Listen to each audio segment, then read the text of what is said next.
What's up, everybody? It's episode 2, the Live at 5 Throwdown with JT and the Monster. What's going on, man? Nothing. What's happening with you, JT? I'm ready to get it cracking. Got a lot of stuff on my brain. Hey, man, I've been waiting for this day to come all week, man. I'm so excited from episode 1. I'm ready to get back at it. So, without much ado, we're going to jump right in. Matter of fact, let's get everybody involved here.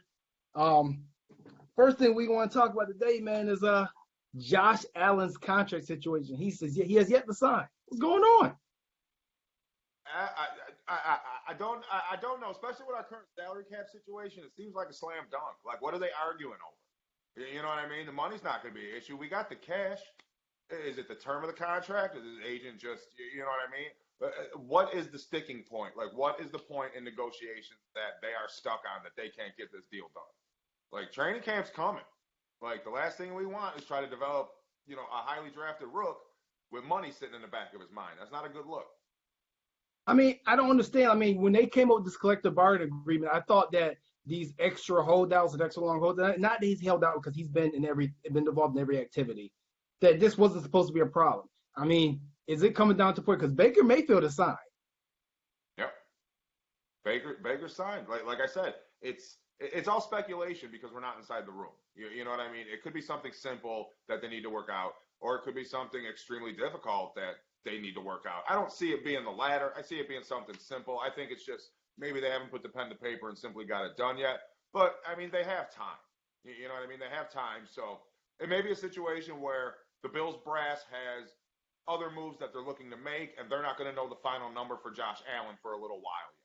This is what we're going to have to work with. So they may be planning other moves such as a wide receiver or what have you. So they may need to see where their final cap is sitting at before they make a final offer to sign this kid long term. Well, at least to his rookie contract. Right.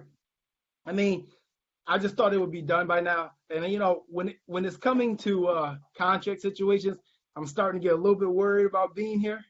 Right. And is he a penny pincher? I mean, like I said, we trade a lot of people, which, I mean, I'm not knocking him for what he did, but he got rid of a lot of money and a lot of potential money, and I haven't seen him shell out anything except the Star Latula yet. So I'm just right, but we haven't really needed to spend that. We haven't really signed a high money running back. We already had one. You know what I mean? We didn't really need to sign anybody, with a high salary at linebacker because we had a core that was working for us, at the time being. So I think it's just, I think the situation hasn't presented himself yet to put the stamp on whether he's a penny pincher or not. I don't think he's needed to make that one big signing that'll prove whether he's the guy that's going to shell it out or if he's simply going to look at the salary cap as a number and, keep it in the bank, so to speak, like a Scrooge McDuck type thing. I'd rather have it in the vault than have it outside. So, I mean, we'll see what happens with it. I think the Allen deal will get done, and I wouldn't be surprised if we have one more big off-season signing before everything kicks off. Right. I mean, I know everybody hoping for Dez. I don't necessarily see the off-season signing. I think they're going to try to roll this cap over whatever they have left. I think it's like 11 or 10 million, something like that. Then they're going to try to roll that over to next year because, like I said, I think we're still sitting at like 40+ million in cap penalties for this season. So next year we'll be at 100 million in cap space. That's going to be huge, man. That's going to be huge. So he's building that for a reason. You know what I mean? He's going to build that for a reason. And with the collective bargaining agreement and revenue sharing, he has to spend a lot of it. He can't sit on that money. Nah. So now with the holes that we need, so it may be a situation where next season is where we see Bean open the pocketbook. Because we know Terry Pagula doesn't have a problem with it. He's already said it flat out. The Sabres are proof of that. He'll open his wallet if need be, if the talent's there. He'll pay the kid. It's just, is it going to come down to it? You know what I mean? It's hard to speculate, man. It's so hard to speculate because we're not used to being. You know what I mean? We haven't been through off seasons and free agent periods where we've needed people, and it's just he's still new to us. The biggest thing on his resume is Josh Allen, and we still haven't seen that start yet. No, definitely. Buy or sell, man. Buy or sell around here. Come on with it. Bills quarterback position, man. We hearing a lot of things about the quarterback position, and like you said last week, they're in shorts. I'm tired of hearing about it, but you know what? Screw it. Let's just talk about it then. So everybody wants to talk about it. Let's go. Any problem with Josh Allen taking the third team reps with the third team in shorts? No, no. You got the experienced guys ahead of them. You know what I mean? They've been there. They've done that. When you start a brand new job, you're not on the first line the first day. You know what I mean? You train. They teach you how to do it, so on and so forth. So that fact doesn't bother me. You know what I mean? Peterman's already got a year in. He's just refreshing on what he did. You know, McCarron's, he's been a couple years. He's got experience. He knows how it all works. So it doesn't bother me at all that, you know what I mean, that he takes 13 reps. So I'm going to sell that. It really doesn't bother me because it doesn't count yet. I'm telling you, by the time the season opens, 17 will be standing under center. Not 3, Rico, and not number 10. It's going to be Josh Allen. That was the plan from all along. We signed A.J. McCarron as a failsafe before the draft because nobody knows how the draft is going to work out. They had Allen pegged from the start. That was their guy. McCarron was a failsafe in case the draft didn't go how they wanted and they didn't get Allen. They had somebody comparable so they could figure out a backup plan. But Allen was the plan all along. I mean, we've heard Josh Allen name with Buffalo for almost 7 months before the draft. Yep. He was always linked, but whatever. I'm selling it too. They're in shorts. It doesn't matter when a rookie quarterback comes in. It's not about throwing them in there with the first team and getting first team reps when they're a veteran on the roster. I know Jameis Winston, I know Mariota came in or pretty much number one from the start, but there was no veterans on the roster. There was 2 young quarterbacks. There was Glennon behind with Winston, and there was forgot the guy's Mettenberger in Tennessee. They were young, so they didn't have the right to passage either. Nope. When it's all said and done, I think Josh Allen's gonna be your day one starter. Now whether I agree with it or not, I don't know. But at the end of the day, when it comes down to it, the best experience you're going to get is on the field. The only time that is not the right decision is when you feel like the quarterback's mental capacity is not there. Or you have a Hall of Famer sitting in front of him, like Jimmy Garoppolo. We don't have Tom Brady sitting there. You know what I mean? He's not going to get his wisdom from A.J. McCarron and become a great quarterback. I'm sorry. It's just not the way it is. We don't have Brett Favre sitting there to teach Aaron Rodgers. We got A.J. McCarron and Nate Peterman. So toss Allen in and let him make his mistakes and, you know what I mean? Let him grow. Let's see what the kid's got. That's what we gave up all this for. Last 2 years of Bills football has been for that kid. Let's give the kid the keys and go with it. We're going to give Tremaine Edwards the keys to our defense. Why not give him the keys to the offense? If he's ready. If he's ready. If he's absolutely not ready, then no. Sit him down, figure out what's going on, and start McCarron or Peterman or whoever wins it out in training camp if Allen's absolutely not ready. But if Allen is ready and he's playing better than both of them in training camp, there's no reason for him not to be under center week 1. Oh, definitely. The Peterman thing I'm reading, man, about Peterman could be day one starter. Listen. I am not on the Peterman boat at all. It has nothing to do with the 6 interceptions he's thrown in like 10 passes, mind you, okay? It has nothing to do with that. But listen, Peterman, we would not care about Nate Peterman if they never said during the draft he could be the Tom Brady of this draft. That's when everybody got googly eyed. Right. Okay. But the truth about him is he's scared in the pocket. He showed that multiple times to me last season with being fidgety in the pocket when there's pressure. Okay. 2, he has the arm of a toddler throwing outside the numbers. I think Chad Pennington can throw a harder ball outside the numbers. And that's bad. I know it's bad, but it's the truth. So we need to deassociate Tom Brady and Nate Peterman. Ooh, God heard you say that. The best thing that can happen with Peterman is that he shows something, and possibly we can maybe ship him out at some point if it ain't McCarron, because I only think we're taking 2 quarterbacks into the season. Yeah, I think so too. I mean, unless Peterman's throwing into a garbage can over a swimming pool, and yeah, I agree with you as far as the outs go. It's a way different game, and I think his indecision. I think his decision making in that game was just bad. Yeah, okay, you could attribute a couple of those interceptions to just shitty time. You know, I mean, bad tip pass. You know, so to speak, whatever. But you know what I mean? He looked indecisive. He looked scared. He looked indecisive. The pressure came to him, and he just folded. He buckled like a bell. Like, you saw it right in front of you. Like, if that was hockey and the goalie let in 3 goals like that, he'd have been pulled. He wouldn't have been able to let in 5. The fact that they kept him in there that long, I think was a wake up to Tyrod. I think that whole thing with Peterman starting had nothing to do with him earning it. I think it was a wake up to Tyrod. I think it was, listen, dude, you got to do a little bit more. We're on the cusp of 17 years. You got to do more. I think that was all about Tyrod more than at all. I think Peterman was just a victim of a poor situation. Yeah, I mean, like I said, I get it. I didn't expect the kid to go into San Diego and win that game versus that defense. I never expected that.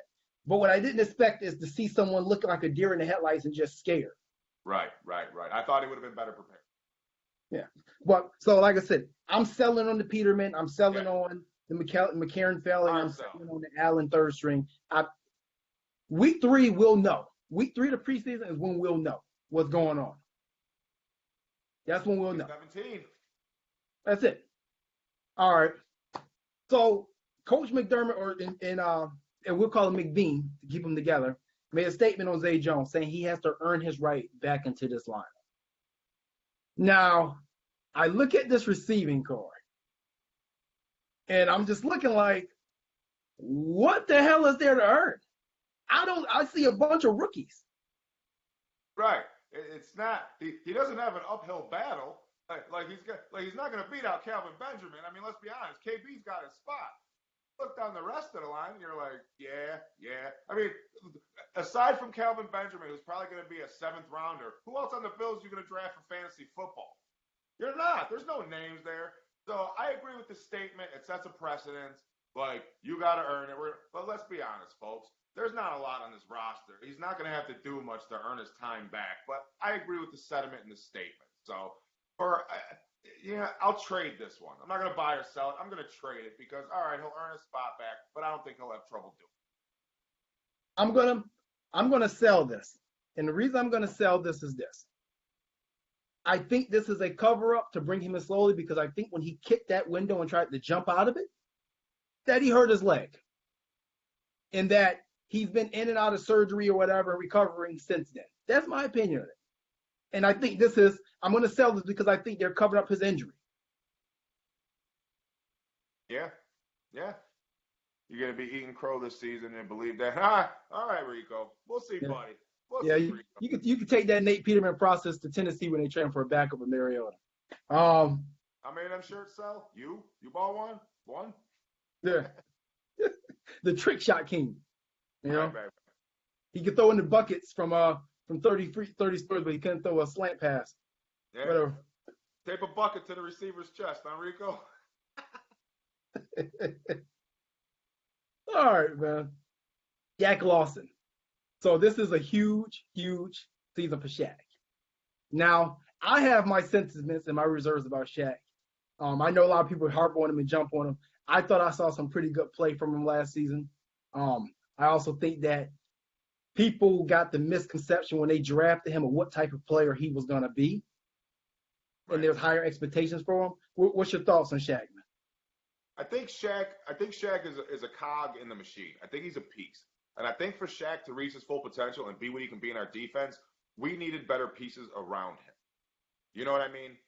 Like I said last week with the Darius thing, it limited our linebackers from a pressure standpoint because we didn't have Darius in the middle anymore, taking those double teams and freeing them up.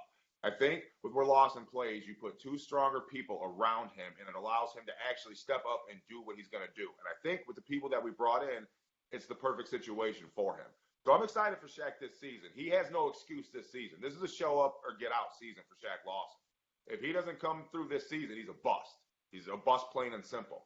But I still have faith in Shaq Lawson. I think the defense he was in last year was he couldn't really do what he needed to do. You know what I mean? And I think that the fact that we took out Milano too, it just bricked me. Like, the kid's a ball hawk. He's just good. Like, leave him in there. Like, you can see it on the field. You know what I mean? Every time he's on the field, you hear his name. He's making a play. He's around the ball. He's doing something positive. And that's what we need. And stuff like that's going to drive Shaq and help Shaq's game too. So if he can stay healthy with the defense that's around him right now, I look for big things from Shaq this year, man. You know what? I think the misconception with Shaq is when Shaq came into the league, if you really watched him, all he had was a bull rush. He didn't have much other than that. Right. But no techniques. If you looked at him, and I know we heard a lot about Darius and his weight, Shaq Lawson ballooned last season. He ballooned to 278. He came into the league at 260, 257 in that range, and he ballooned to 276. Now, Williams diet. I don't think they cut him loose last year as far as pass rushing. I think he was there to hold the edge, where Jerry Hughes was that guy that they wanted to turn loose. But like you Right. said, without Darius getting that pass rush like he used to get in the explosion he had inside, Hughes could not get free. Because like I said, we cannot forget that when Hughes was having his best years, Darius was a monster. Kyle Williams was not at ages because Kyle has lost a step or two. Right. He's lost a step or two. And you had Mario Williams eating on the other side.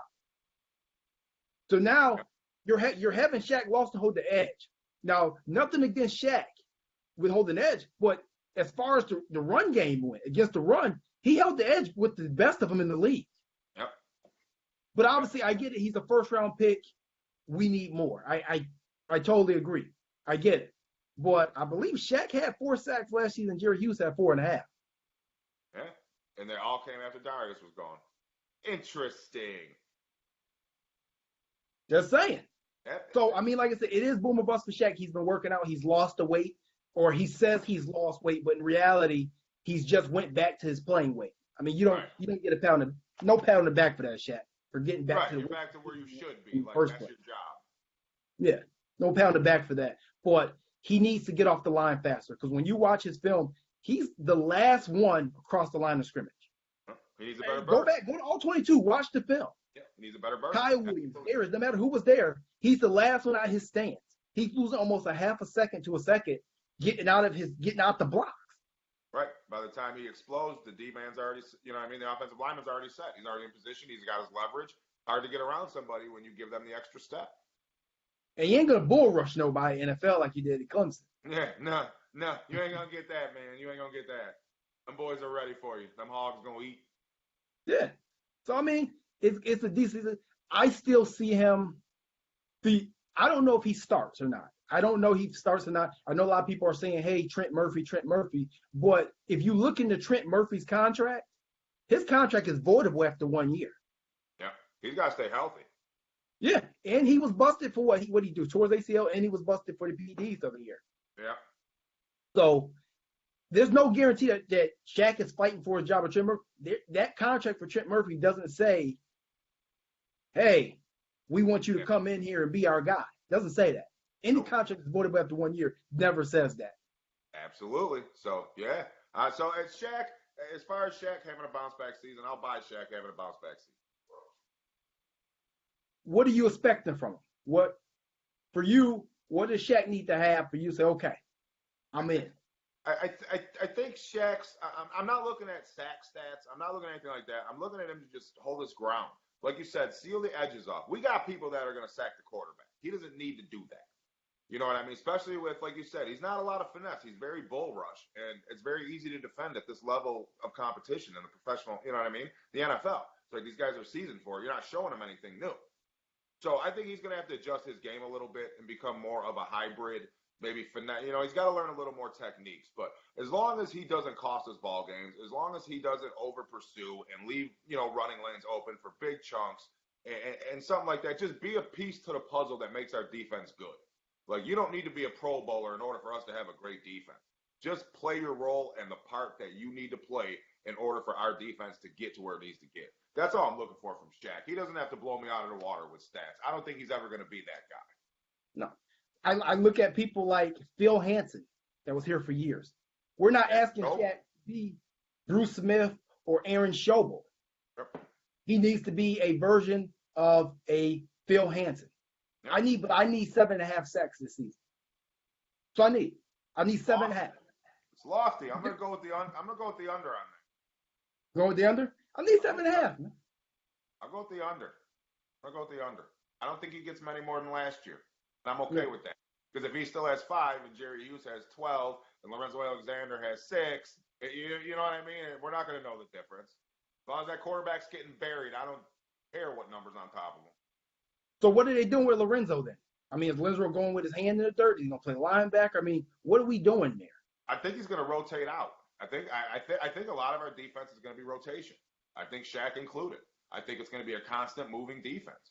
Because if you look at it, aside from our secondary, you go to our linebackers, you go to our line, there's no real solidified person that you can say they're going to play every down. Maybe Stark, but Kyle's going to rotate out. You know what I mean? Shaq's going to rotate out. You know what I mean? Lorenzo's going to rotate out. It's going to be it's going to be interesting to see how they make it work, JT. It's going to be real interesting to see all those moving pieces because I don't think it's going to be a defense where you see a 12-yard or 12-play drive and our personnel doesn't switch much. Maybe nickel or dime if it gets long, but I think it's going to be a lot of moving pieces. Yeah. How many defensive linemen do you see us carry into the season? I'm saying 8. I could see 7 or 8. I could see 8. I think you always want to keep an extra amount, obviously, because those guys get injured a lot. They're bigger. They got a lot. You know what I mean?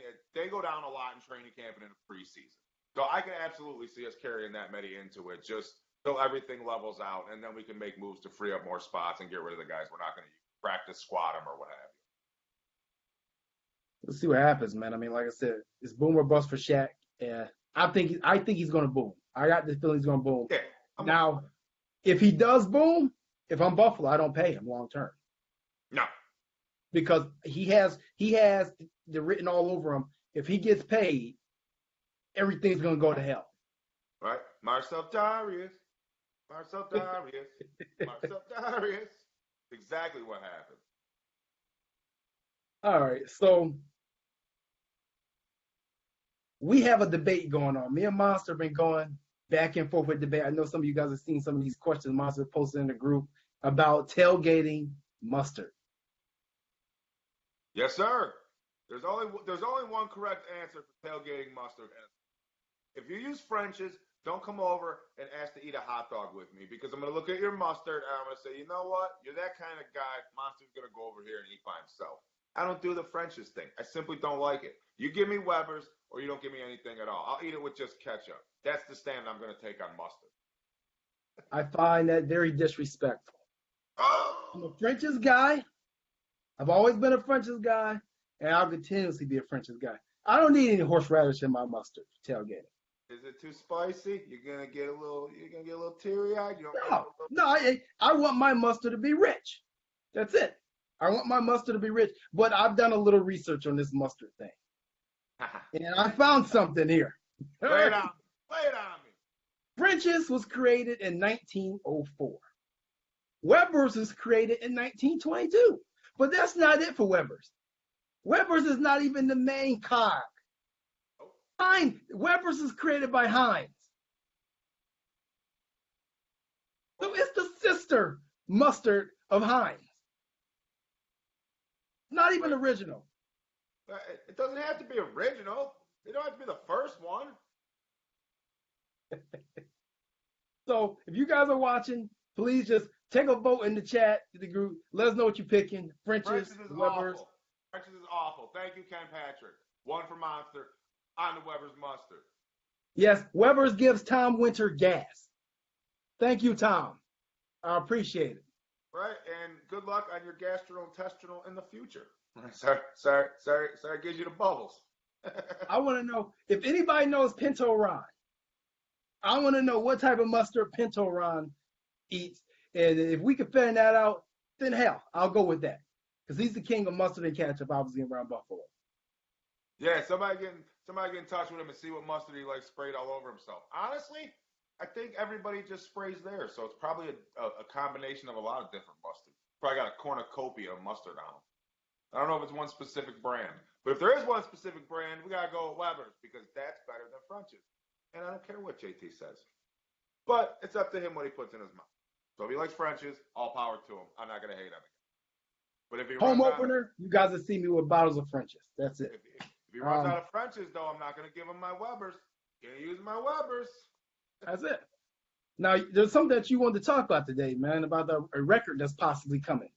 Yes, for those of you who didn't know, and actually I didn't know until today, because for some reason, they're just not pumping it, but Drew Brees is only roughly 1,600 yards away from breaking Peyton Manning's all-time passing yardage record. Wow.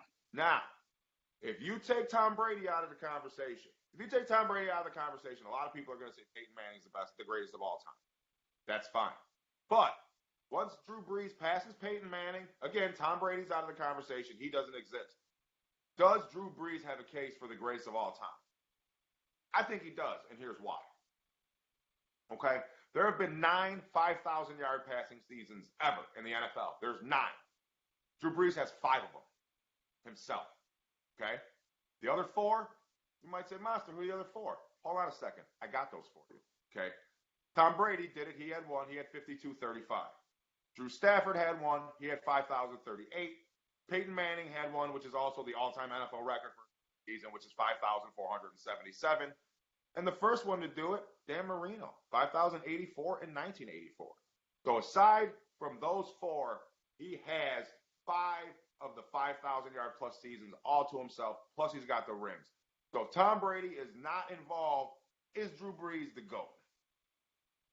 There's a question. A lot of people in this era are putting Aaron Rodgers right behind Tom Brady, because that's the one you hear all the time. Would you take Rodgers or Brady? Rodgers or Brady? But we don't hear anything about Brees.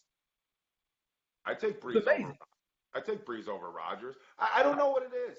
Aaron Rodgers is one of those guys to me, JT. He wins, he's good, but he doesn't do anything for me. Like, he's very just vanilla. Like, yeah, he's gonna be good. So what? Like, I never drank the Aaron Rodgers Kool-Aid. Now, I'm not taking anything away from him. Yes, he's a Hall of Famer, great quarterback, one of the best in the league. But from my personal opinion, my standpoint, Rodgers doesn't do it for me. Like, I take Matt Ryan over Aaron Rodgers. It's just he's one of those players. Like, you know what I mean? I'm just on Aaron Rodgers. Like, there's no denying it. I give him his respect. But as far as putting him over Drew Brees, there's no way I'd put Aaron Rodgers. Not a chance. No, I got to agree with you on there. I don't see why Drew Brees gets overlooked as much as he does. I mean, he went from possibly not being able to throw a ball or having the same arm strength for Nate Peterman with the rotator cuff injury to being maybe one of the greatest top 4 quarterbacks of all time. I think the Chargers feel about that. I mean, if Drew Brees threw with his left arm, he could still throw harder than Nate Peterman. And probably further. He could kick it more accurate, probably. Wait, no, remember, Nate's very accurate. He's a trick shot king. I bow down. I concede you are absolutely right. What do you think, JT? If you take Brady out of it, you're basically going to argue Manning or Drew Brees. Who do you give it to? You got. I think I put Brees number 2. I thought for most of his career, Peyton Manning was a choke artist. Couldn't beat. Thought he was a choke artist. He couldn't beat Brady. I thought he was a choke artist. In the last Super Bowl he got, the Broncos dragged him to the win. Yep. Literally dragged him across the finish line. But just on the premise of just the 9, you know what I mean? The 5,000-yard seasons is insane. And he gets overlooked. It's just I don't like it. I think Brees right now is right underneath Tom. Like, he's right there. Like, there's not a lot of people I'd take over Drew Brees. Aaron Rodgers certainly isn't one. I wouldn't take Aaron Rodgers over Brees. But I think, my opinion, if Brady was gone, Brees would have my vote for the. Ken Patrick says, I say we change our uniforms to trash cans and maybe Nate Peterman will hit him. As I said, tape a bucket to his chest. I'm sure Rico can get a hookup somewhere on buckets. Come on, Rico. Get Oscar the Grouch out here and put him as a receiver. He'll hit it every single time. Graham. So that's my opinion on that. I think that Brees would be the GOAT if it wasn't for Brady. And if that's, I'll move right into my next topic. All right, you ready to discuss this? I'm ready. And reading the article about Chantrell Henderson and his Crohn's disease got me thinking about medical marijuana and the treatment of athletes with it, as far as that and as, recreational use goes. My opinion is this. Now, if you go to it, even if they make marijuana legal in all 50 states, okay, it's legal, recreational, it's just full blown, whatever, you can do whatever you want with it, okay. I can't go to my job stoned and smoke it because that's their policy. Like, I have to follow my job's policy, whether it's legal or not. You can drink beer legally, you can't do it at work. So I think, as far as recreational goes, yeah, if you want to find them, if that's how you want to do it, okay, I have no problem with that. But in proven medical cases that are documented, such as Chantrell Henderson's, that's just an insult. It's medicine. He's not smoking it. He's not using it for recreational purposes. He's not getting a euphoric high off of it. It's simply tripping the drug test because THC is in it. He's using it medically to treat something that has been proven that it medically helps. Why wouldn't you want to do it? Now, let me ask you this, JT. If they came with medical proof that marijuana helped recover from concussions, do you think the NFL would change their standpoint on it? Yeah, I mean, at this point, yeah, you would have to say so. They would definitely change their stance. Uh, because I mean, concussions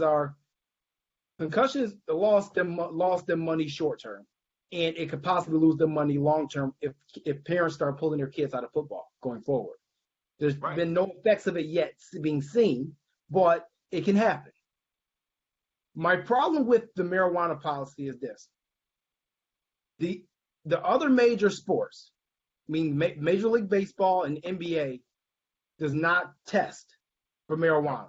It tests for every other drug besides marijuana because it's been proven to not really be dangerous. Doesn't do anything besides legally proven making you hungry unless you're Zay Jones and you get some synthetic that makes you lose your mind. Don't smoke synthetic marijuana. Yeah, that wasn't weed. Marijuana don't do that to people. No, that was synthetic marijuana that makes you zinc zonk gone out of your mind. And let's be honest, okay? Marijuana relaxes you and it slows down your senses. If you're gonna play a professional football game, that's the last thing you want to do is get to relaxation and just, you know what I mean? Like let's be honest. Lawrence Taylor said he did cocaine. He did that because it amped him up and he just went into kill mode. The last thing you want to do is smoke a fat one before you go out and play an NFL game. You're going to fall asleep on the bench. You're not going to perform well. It's like steroids in baseball. Well, steroids is a problem. Dude, you put a bodybuilder in the box, do you think he's going to hit 800 home runs in his career? It's a lot more than muscles. You know what I mean? It's just, so it bugs me that they come down, especially on medical marijuana, especially with treatments of athletes. It's just like, you make enough money, NFL. Like, you don't need to fine them and suspend them, like, especially if there's medical documentation. You want to keep the recreational policy strict. I'm okay with that. It's your business. You do what you want with it. Right. I mean, I totally agree. Like I said, but what you're still saying is it's outdated policy because at the end of the day, you're still saying that it's okay to treat whatever you have with opiates. Right. That have been proven to be dangerous and addictive. Right. I'd rather have marijuana than oxycodones or any of that crazy stuff. That's insane. Yeah. But that's what they're giving them. They're pumping them full of pills and telling them that even though there's a better way to manage your pain, you can't do it because it violates drug policy. Well, why can't oxycodone levels be measured in drug policies? Why can't opiate levels be measured in drug policies? Like, it's fine to subscribe them to people for pain, but if you're, why can't they test the amounts? Like, okay, this is the amount that you should have for the pain that you're going through, but if your amount's over here, then obviously they can tell you're abusing the drug. Why can't they test levels like that? They're testing for weed. They should be able to test for levels of opiates and make sure that the players aren't abusing them, especially with the concussions that are going on. I'm sure there's players right now that are suffering from concussions that abuse opiates because they simply can't handle what's going on with them. And if the NFL had a policy that measured the opiate intake while they're drug testing, maybe that stuff would never happen. No, you're definitely right. You're definitely right. I talk too much. It's an outdated policy and it needs to be changed. I'm almost positive and almost certain it will be changed in the next collective bargaining agreement.